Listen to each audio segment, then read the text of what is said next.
మొక్కై వంగనిది మానై వంగునా. చిక్కాపురం అనే ఊరిలో ఒక జంట తమ 10 ఏళ్ల కుమారుడితో కలిసి జీవించేవారు. వాళ్ళ కుమారుడు ప్రతిరోజు పాఠశాలకు వెళ్ళేటప్పుడు చిరుతిళ్ల కోసం డబ్బులు అడిగి తీసుకెళ్ళేవాడు. తండ్రి మందలించడంతో తండ్రికి తెలియకుండా తల్లి ఎంతో కొంత ఇచ్చి పంపేది. రోజు రోజుకు అతడు డబ్బులు ఇస్తే గాని స్కూలుకు వెళ్ళనని మారాం చేయడంతో విసుగు చెందిన తల్లి డబ్బు ఇవ్వడం మానేసింది.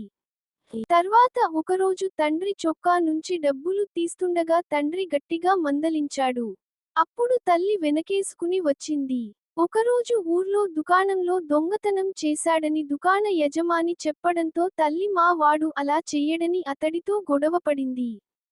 తల్లి మాటలు విన్న కొడుకు తాను చేసింది తప్పుకాదని అనుకునేవాడు.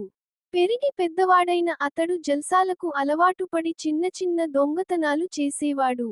ఒకరోజు ఏదో పెద్ద దొంగతనం కేసులో పోలీసులు వచ్చి కుమారుడిని తీసుకోపోతుంటే లబోదిబోమని బాధపడ్డారు.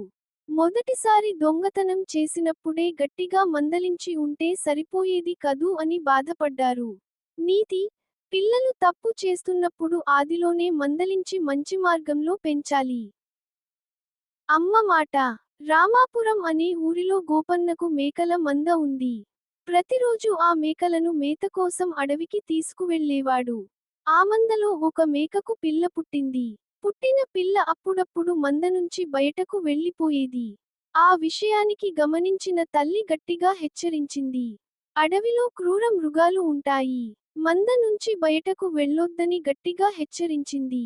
అయితే తల్లి తనపై కావాలనే కోపపడుతుందని, బయట చాలా అందంగా ఉంటుందని, తన సంతోషానికి అడ్డంకి చెబుతున్న తల్లిపై కోపం పెంచుకుంది. ఒకరోజు తల్లి చూడనప్పుడు మంద నుంచి బయటకు వెళ్ళిపోయింది. ఒంటరిగా తిరుగుతున్న పులికి కనిపించడంతో ఒక్క ఉదుటున పంజా విసిరి మేక పిల్లను ఆరగించింది. నీతి: పెద్దలు ఏది చెప్పినా పిల్లల మంచి కోసమే. వాళ్ళ సంతోషాన్ని అడ్డుకోవాలని కాదు.